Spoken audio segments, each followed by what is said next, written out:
संदर्भात ताजा अंदाज देणार आहे.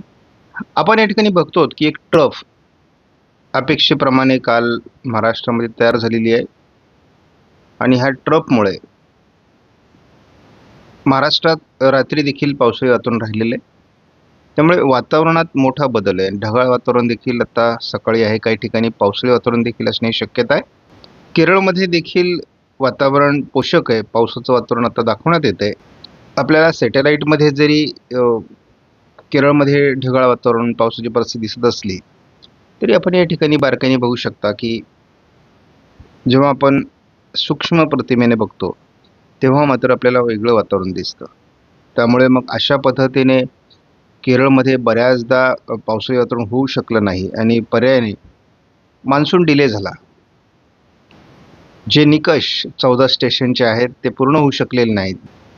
या ठिकाणी आपण बघतो 16 तारखेला मान्सून अंदमानात येऊन देखील पुढची प्रगती आज 1 जूनपर्यंत होऊ शकलेली नव्हती. 2 तारखेला किंवा 3 तारखेला या 2 दिवसामध्ये मान्सून केरळात येणं अपेक्षित आहे.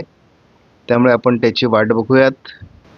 GFSने आज मराठवाडा, विदर्भाचा पश्चिमी भाग, पूर्व उत्तर महाराष्ट्र आणि पश्चिम महाराष्ट्र देखील पावसाचा अंदाज व्यक्त केला आहे. उद्या देखील या भागात पाऊस असण्याची शक्यता आहे. 4 तारखेला देखील महाराष्ट्रात पावसाचा अंदाज कायम आहे. एक जी ट्रफ तयार झालेली आहे ही ट्रफ उत्तर भारतापासून दक्षिण भारतापर्यंत कायम आहे आणि ही महाराष्ट्रामध्ये पाऊस देऊ शकते. 5 तारखेला महाराष्ट्रात पावसाचं प्रमाण वाढू शकतं विदर्भ मराठवाड्यामध्ये, पश्चिम महाराष्ट्र, कोकणमध्ये. आणि 5 तारखेला देखील दक्षिणी भाग महाराष्ट्राचा मोठ्या प्रमाणात या ठिकाणी 5-6 तारखेला पावसाचा अंदाज आहे. परंतु कोकण किनारपट्टीला 7 तारखेपर्यंत अपेक्षित वातावरण तयार होत नाही आहे. 8 तारखेला पहिल्यांदा कोकण किनारपट्टीला पावसाचं वातावरण दिसते. 9 तारखेला हे वातावरण आहे, 10ला आहे आणि 11ला देखील आहे. परंतु पाहिजे तसं महाराष्ट्रामध्ये GFSने पावसाळी वातावरण अगदी 11 तारखेपर्यंत दाखवलेलं नाही. विदर्भ आणि मराठवाड्याच्या काही भागात अजूनही उष्णतामान आहे, भारतात आहे. हे उष्णतामान जोपर्यंत पावसाळी वातावरण वाढत नाही तोपर्यंत कमी होणार नाही. आणि तशी पण आपण पूर्व भारताच्या काही राज्यांमध्ये तीव्र उष्णतेची लाट या ठिकाणी बघतो.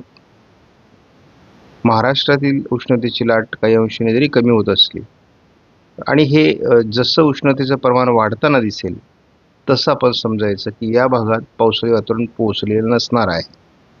त्यामुळे उष्णतेची लाट आपल्याला जूनच्या 11 तारखेपर्यंत भारताच्या अनेक राज्यांमध्ये आणि महाराष्ट्रात देखील विदर्भात राहण्याची शक्यता दिसते.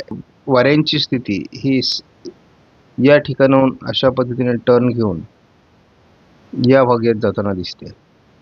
काही वारे या भागातून असे येऊन या चक्राकार स्थितीकडे जात आहेत, तर काही वारे या ठिकाणी डायरेक्ट जाऊन या ठिकाणच्या चक्राकार स्थितीला मदत करत आहेत.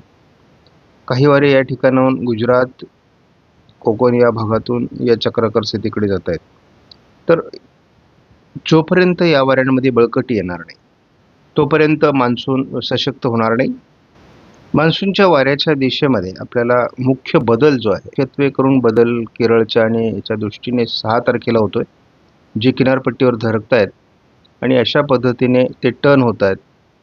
जे टर्न होणं आवश्यक होतं, जे या पद्धतीने येऊन काही वारे या बाजूला जात आहेत तर काही वारे या ठिकाणी येत आहेत. म्हणजेच याचा जी काही मान्सूनची वाऱ्यांची किंवा मान्सूनच्या शाखेची ज्या पद्धतीने मार्गक्रमण आहे त्या पद्धतीने होतोय. या ठिकाणी काही मान्सूनचे वारे या भागात सरकत आहेत आणि पुन्हा एकदा या वाऱ्यांकडे येत आहेत.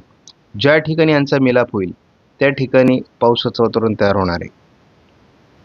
म्हणजे 6 तारखेपासून आपल्याला वाऱ्यांची स्थिती मान्सूनला पूर्णतः पूरक झालेली दिसते. आज आपण महाराष्ट्राचा नकाशा बघतो, देशाचा नकाशा पाहत नाही आहेत.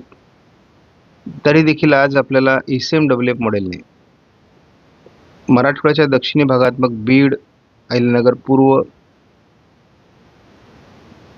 पुणे पूर्व, सातारा पूर्व, सोलापूर, लातूर, धाराशिव या भागामध्ये, त्यानंतर नांदेडच्या काही भागामध्ये पावसाळी क्षेत्र निर्माण होईल असं दाखवलं आहे. त्यामुळे रत्नागिरी सिंधुदुर्गमध्ये देखील वातावरण तयार होण्याची शक्यता आहे.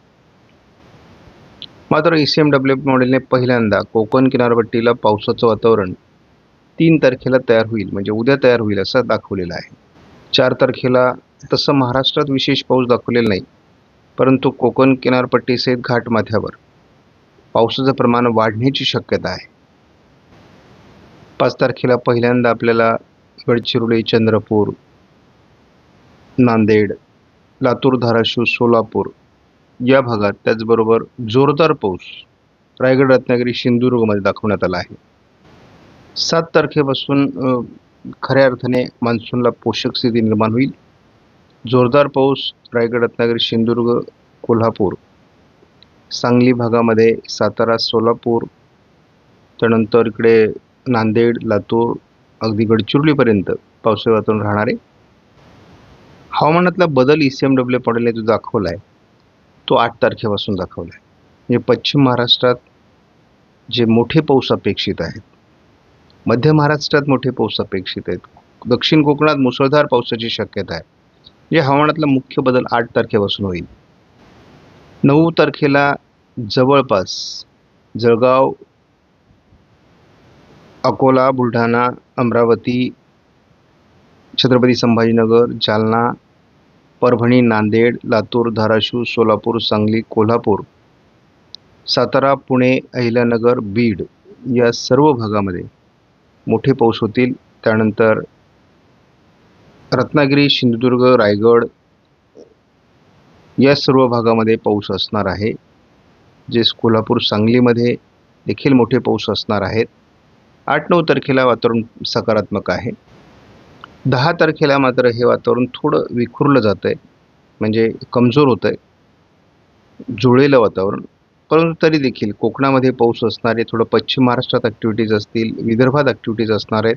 आता हाच अंदाज आपण जेव्हा एकत्रित स्वरूपात बघतो महाराष्ट्राचा, तेव्हा आपल्याला असं दिसतंय की जोरदार पाऊस या 16 तारखेपर्यंत, म्हणजे पूर्व जूनमध्ये रायगड, रत्नागिरी, सिंधुदुर्ग मध्ये होणार आहे, कोल्हापूरमध्ये होणार आहे, सांगली, सोलापूर, लातूर, धाराशिव, नांदेड, चंद्रपूर, गडचिरोली, अगदी अमरावती, अगदी पूर्व विदर्भातील सर्व, मराठवाड्यातील सर्व जिल्हे, मध्य महाराष्ट्रातील जिल्हे. केवळ आपल्याला या ठिकाणी अडचण आहे धुळे आणि नंदुरबार जिल्ह्याची.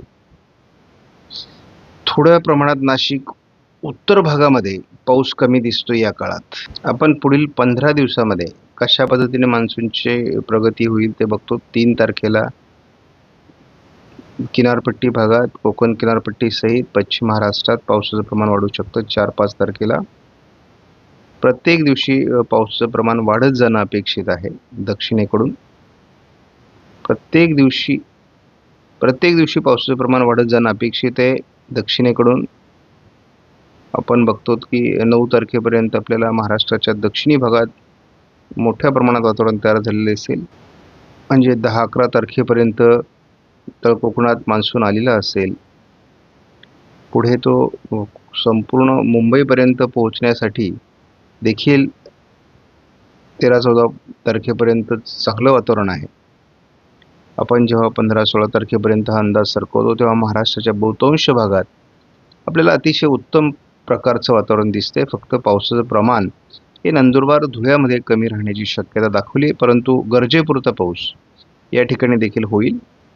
आत्ता या मॉडेलने थोडं वातावरण ठाणे जिल्ह्यामध्ये दाखवण्याचा प्रयत्न केला आहे. दिवसभरामध्ये आज मराठवाड्यामध्ये रायगड, रत्नागिरी, सिंधुदुर्ग, कोल्हापूरमध्ये, बीड, परभणी, नांदेड या भागामध्ये पावसाचा अंदाज दिला आहे. लातूर, धाराशिवमध्ये अंदाज दिलेला आहे. नाशिकमध्ये पाऊस होऊ शकतो. धुळ्यामध्ये पावसाचा अंदाज दिलेला आहे. हा आजचा अंदाज आहे सोलापूरपर्यंत.